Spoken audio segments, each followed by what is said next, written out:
By the spring of 1945, the war in Europe was ending, but its consequences were still unfolding in quiet, unfamiliar places far from the front lines.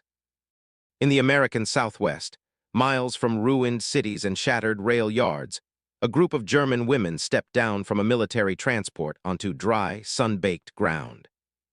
They were prisoners of war, clerks, auxiliaries, radio operators, captured in the final weeks of fighting and shipped across the Atlantic while the world around them collapsed. They expected discipline. They expected interrogation. Some expected punishment. What they encountered instead was silence. The holding site was not a camp of guard towers and shouting commands. It was a working ranch, pressed into service by the army. Wooden fences, grazing land, low buildings bleached by the sun. And standing nearby were men unlike any soldiers the women had seen before.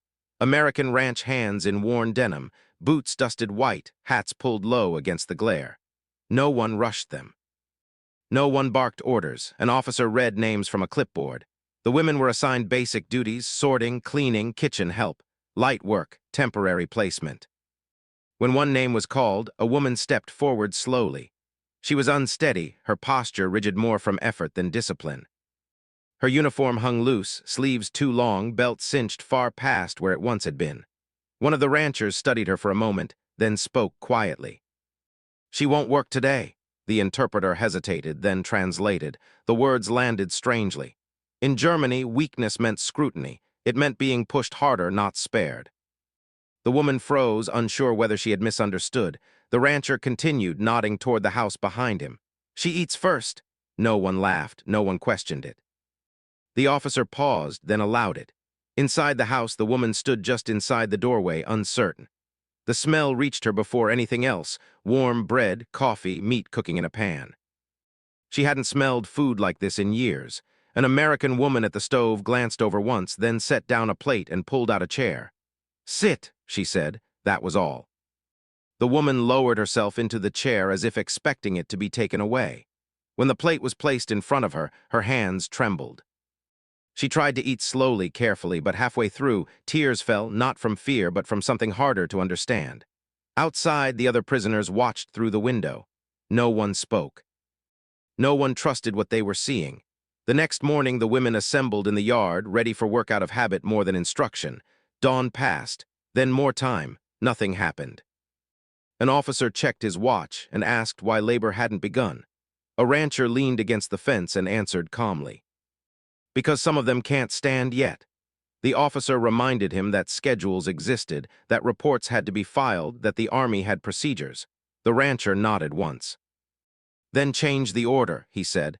"No one works until everyone can." The interpreter translated. The women stared at the ground. Some tried to straighten their backs, embarrassed by their own weakness. One took a step and nearly fell. Before guards could move, two ranchers were already there, steadying her, guiding her to a bench. "Rest," one said. Work was canceled that morning, then again the next day. Instead of labor, food arrived: simple, steady meals.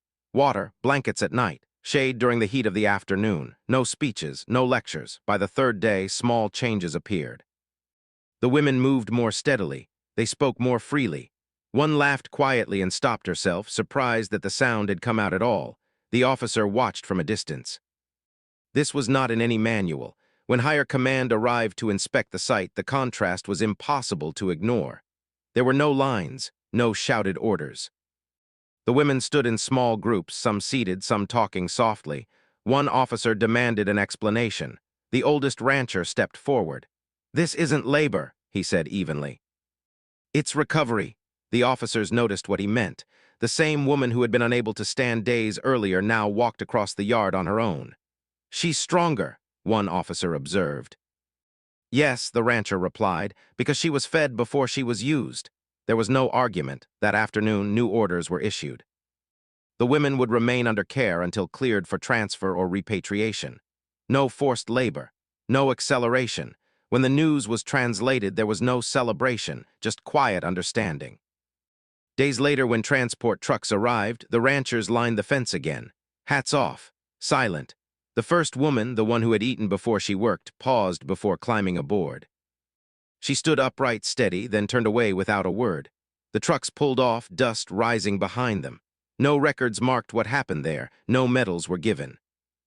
No reports praised the decision, but for the people who stood on that ground, it was unforgettable.